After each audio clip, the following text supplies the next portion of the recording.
todos, yo soy Fernanda y vamos a continuar con el taller o el curso sobre autocuidados en el espacio digital con perspectiva de género. En videos anteriores estuvimos hablando acerca de la violencia de género en línea, estuvimos hablando acerca de su definición, acerca de los diferentes tipos de violencia de género en línea. También hicimos ejercicios donde intentamos identificar los diferentes tipos de agresiones en línea en situaciones de violencia. Y en este video quiero que podamos hablar acerca de qué hacer frente a la violencia de género en línea. En primera instancia quiero hablar un poquito de las consecuencias que tiene la violencia de género en línea para las personas que la sufren. Y acá hay una lista de algunas consecuencias que tiene este tipo de violencia. Algunas de ellas son, por ejemplo, la violencia de género en línea causa daño psicológico y emocional, o sea, tiene un impacto bastante real en el bienestar psicológico de las personas que la sufren. También es importante reconocer que estos impactos psicológicos tienen un impacto físico inmediato. Con respecto a esto, podemos identificar que las personas que sufren este tipo de violencia tienen síntomas físicos como nerviosismo o sudoración de manos, agitación, o inclusive hay personas que sufren de situaciones como ataques de pánico a raíz de estas situaciones de violencia. También es importante reconocer que la violencia de género en línea refuerza prejuicios que existen contra las mujeres. Por ejemplo, el tipo de violencia que vimos que hablaba de expresiones discriminatorias específicamente refuerza este tipo de prejuicios y eso daña a las mujeres en general. También algunos tipos de violencia de género en línea pueden llegar a dañar el proyecto de vida de las personas, especialmente los que tienen que ver con el daño a la reputación. Otra consecuencia de la violencia de género en línea es que muchas veces limita la libertad de las personas a salir a las calles o a vivir su vida de manera normal por las situaciones de violencia que tienen que sobrellevar. También las situaciones de violencia en línea alejan a las mujeres de la tecnología. Es una de las consecuencias. También podemos decir que este tipo de violencia tiene como un impacto en el acceso de las mujeres a la tecnología y se hace como un círculo vicioso donde menos mujeres quieren acceder a la tecnología, por lo tanto menos mujeres la habitan y construyen un espacio saludable en la tecnología a causa de la misma violencia que las aqueja, ¿no? Y por último también la violencia de género en línea produce autocensura. Continuando podemos ver que ahora quiero mencionar un poquito qué se puede hacer frente a la violencia de género en línea. Y hay tres cosas principales que hay que tener en cuenta a la hora de enfrentar situaciones de violencia de género en línea. La primera es cuando estoy en esta situación tengo que documentar, reportar y ayudar o pedir ayuda, dependiendo de cuál es mi rol dentro de esa situación, ¿no? Entonces, en primera instancia podemos hablar de lo que es la documentación. La documentación es muy importante porque nos ayuda a generar registros y evidencias en el caso de que estas violencias sean sistemáticas, ya sea de un solo perfil o de diversos perfiles. También es importante para los siguientes pasos, por ejemplo, los pasos de reporte o de denuncia que podamos llegar a querer tomar. Y también es importante para ir detectando patrones de violencia, como muchas veces ocurren hechos que parecen desconectados, pero a la vez si es que uno empieza a registrar, puede empezar a ver patrones de conducta y poder encontrar de repente la fuente de este tipo de violencia. El registro implica tomar nota de qué sucedió y la documentación es la recopilación de toda la información de cada incidente o ataque para poder entender qué pasó incluso después de un tiempo. Esto también es importante porque muchas veces las situaciones de violencia se dan no solamente aisladas en el tiempo, sino que se dan en varias ocasiones en diferentes momentos. Es importante hacer este tema de la documentación y registro de accidentes para identificar a los agresores y tomar denuncias y reportar. Y es recomendado documentar tanto ataques, que serían ataques directos que yo puedo reconocer en base a los 13 tipos de agresiones, como también incidentes. O sea, cualquier cosa inusual que puede suceder en mi cuenta de dispositivo como también en el plano físico. Así como mencioné anteriormente, muchas veces la violencia de género no solamente se da en línea, sino que se da de manera combinada tanto en el espacio físico como en el espacio digital. Y es interesante tomar registro de cosas raras que yo voy notando tanto en el espacio físico como digital para encontrar justamente estos patrones que había mencionado anteriormente, ¿no? Los registros generalmente nosotros recomendamos que se realicen a partir de anotaciones y de fotos de pantalla o screens de pantalla, ¿no? Entonces es importante poder ir sistematizando las cosas que van ocurriendo si es que yo estoy en una situación de violencia de este tipo. En segunda instancia hablamos ya de lo que sería la documentación, pero en segunda instancia siempre nosotros también recomendamos, bueno, esto depende realmente bastante del caso, pero una opción que tenemos a la hora de enfrentar la violencia de género en línea es el tema de la denuncia ante plataformas. Es importante reconocer que todas las plataformas cuentan con mecanismos de denuncia ante casos de violencia o de contenido no apropiado. Absolutamente todas las redes sociales cuentan con algún tipo de mecanismo de este tipo, pero es importante reconocer que muchas veces por este tema de, vamos a decir, de violencia estructural que estábamos hablando anteriormente, muchas veces estos mecanismos no funcionan de manera adecuada o no dan respuesta en tiempo y forma a las situaciones de violencia que podemos estar sobrellevando. Y acá tenemos que ponernos a pensar a la hora de elegir si es que queremos realizar esta denuncia ante plataformas. Podemos empezar a analizar si es que estos mecanismos realmente funcionan, si es que cuentan con perspectiva de género o si pueden ser utilizados con fines maliciosos. Y en definitiva, como ya habíamos mencionado antes, estos mecanismos funcionan en parte. Muchas veces podemos encontrarnos en situaciones de violencia donde vamos a decir que los mecanismos no son suficientes y que siguen exponiendo a la víctima a más situaciones de violencia o a repetidas situaciones de violencia. También es importante reconocer que muchas veces estos mecanismos no cuentan con perspectiva de género. Por eso al inicio hablamos bastante acerca de la importancia de reconocer la importancia de la diversidad en los espacios de construcción de este tipo de tecnología, ya que justamente porque la mayoría de estas tecnologías están desarrolladas por cierto tipo de personas, muchas veces les falta perspectiva de género para atender a las necesidades de la población, de las poblaciones vulnerables a que no se respeten sus derechos. Y también es importante reconocer que muchas veces estas plataformas o estos mecanismos de denuncia pueden ser utilizados con fines maliciosos.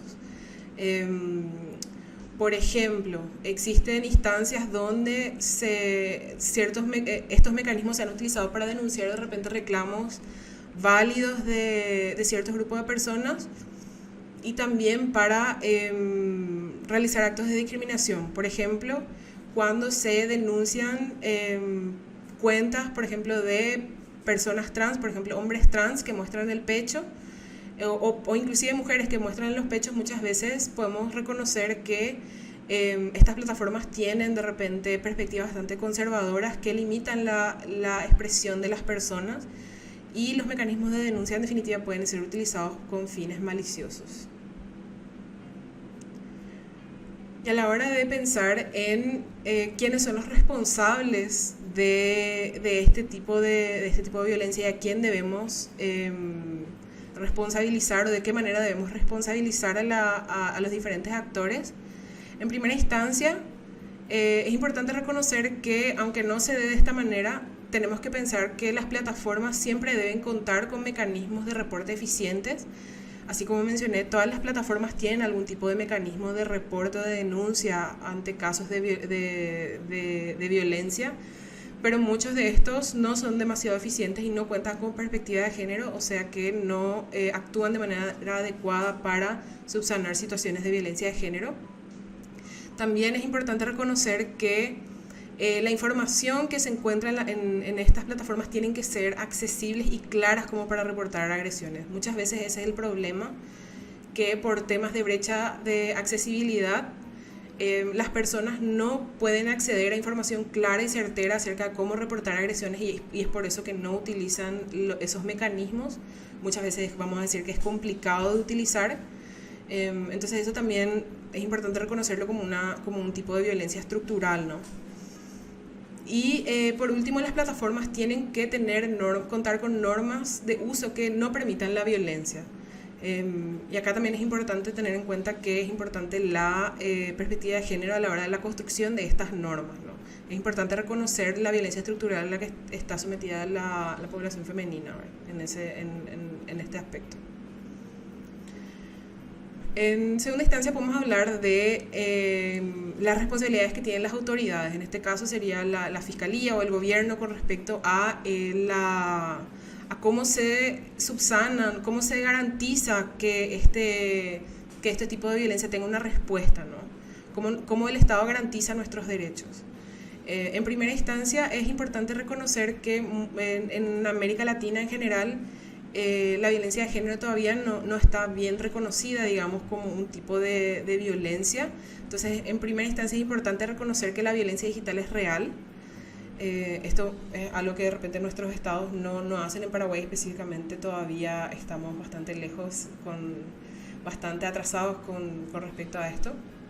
También es importante que las autoridades actualicen sus conocimientos para entender este tipo de violencia y entender cómo funciona y entender cuáles son las garantías que se debe ofrecer a la población. Y por último, también es importante que las autoridades cuenten con protocolos para actuar e investigar este tipo de agresiones. Muchas veces el problema radica en que no existen protocolos adecuados para investigar este tipo de violencia. Entonces, por ese motivo no se puede investigar y no se dan respuestas adecuadas a las víctimas. Y por último, está bueno pensar en las responsabilidades que tenemos nosotros como personas, ¿no? como ciudadanos. Para empezar, es importante que todas las personas, ponernos a todos un estándar de no compartir contenidos que ataquen o agredan a las mujeres en líneas generales. Es importante que nosotros podamos hacer eso y exigir eso del resto de las personas en línea. También es importante que nosotros como sociedad no culpemos a las mujeres cuando son víctimas de violencia en línea. Muchas veces se dan situaciones donde una mujer está pasando por una situación de violencia en línea, por ejemplo, una situación de difusión de imagen no consentida, y la respuesta de un porcentaje interesante de la población es culpar a la mujer, ¿no? Es culpar a la mujer de por qué te sacaste ese tipo de fotografía, por qué compartiste ese tipo de información. Pero en definitiva la persona que cometió ahí el error, vamos a decir, es la persona que violentó la confianza de la mujer que fue expuesta, ¿no? Entonces es importante que como sociedad empecemos a conversar en esos términos y no más culpabilizando a la víctima.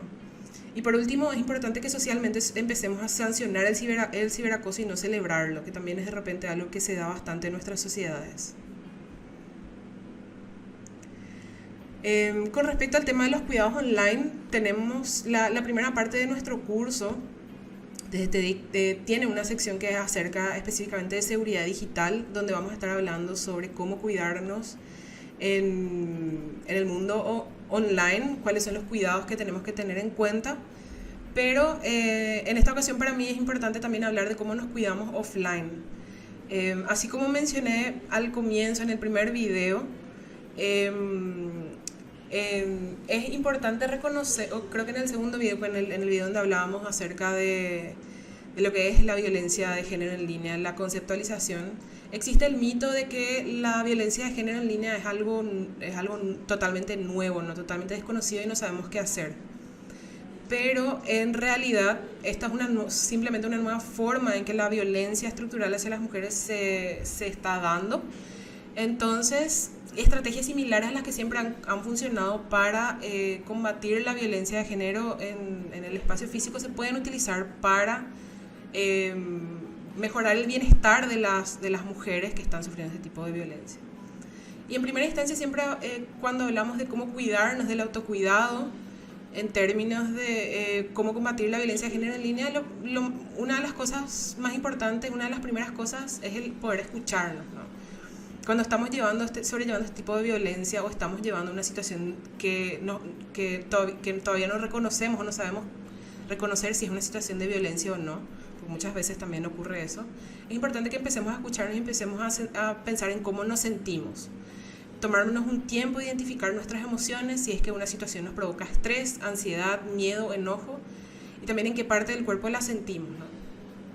Esto como para poder empezar a nombrar nuestras emociones y a partir de ahí poder empezar a generar estrategias acerca de cómo subsanar estas situaciones que nos hacen mal. En segunda instancia, siempre recomendamos que está bueno poder decir que no y está bueno poder poner ciertos límites. Más que nada obligarnos a nosotras mismas a poner ciertos límites cuando tiene que ver con de repente actitudes que pueden llegar a ser violentas que estamos que estamos sufriendo tanto en la vida física como en la vida online, ¿no? Es importante que cuidemos nuestra energía y midamos nuestras fuerzas y también darnos cuenta que este tipo de situaciones requiere que nos recuperemos y que podamos sanar y que eso toma tiempo. Toma un tiempo fuera de actividades, es importante tomar un tiempo fuera de actividades o personas demandantes o incluso de redes sociales cuando estamos llevando adelante una situación de violencia como esta, ¿no? Como estas que estamos mencionando. También es importante en este proceso de autocuidado la cultivación, ¿no? Es importante preguntarnos qué nos hace bien, cómo recuperamos nuestra energía vital y empezar a identificar estas, vamos a decir, actitudes positivas o estas actividades positivas que nos traen bienestar y que nos pueden ayudar a sobrellevar este tipo de violencia. Y por último, nosotros siempre abocamos muchísimo a la creación de redes de contención. Así como creo que se nota bastante en esta charla, es importante reconocer que muchas veces las autoridades no dan una respuesta adecuada a estas situaciones de violencia.